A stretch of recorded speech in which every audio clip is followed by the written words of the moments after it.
Alright, so I just beat Jak and Daxter, and I'm pleasantly surprised at how well this game is aged. I was hesitant to go back and play this one considering I don't give a shit about collecting things in games. No, seriously. If there's some type of collectible in the game, you could be damn sure I'm not gonna get it.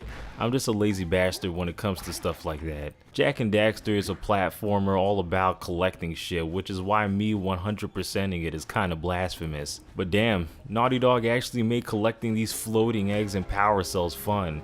They're not around every corner like the moons in Super Mario Odyssey, but they're not spread way the fuck out either, requiring backtracking like in Donkey Kong 64. You're inclined to explore, especially since Jak is pretty fun to handle. Unlike Crash, he's actually nimble as hell, double jumping, rolling like Sonic, and performing a whole bunch of Street Fighter moves.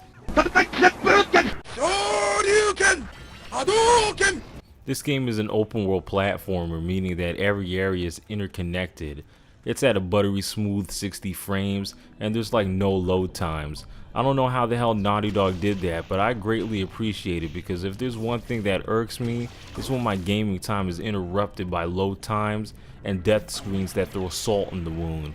Here, as soon as you die, Daxter talks some shit, and then you're back on your feet. The small amount of loading times is cleverly masked as transportation.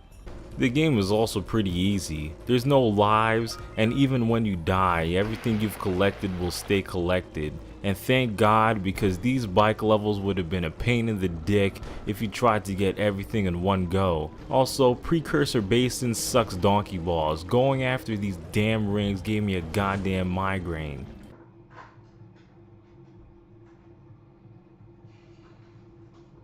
The bosses also kinda stink. There's only 3 of them, but they're all so pathetic I feel like the game would have benefited without them. Like, I understand this game was targeted towards people of all ages, but come on, man.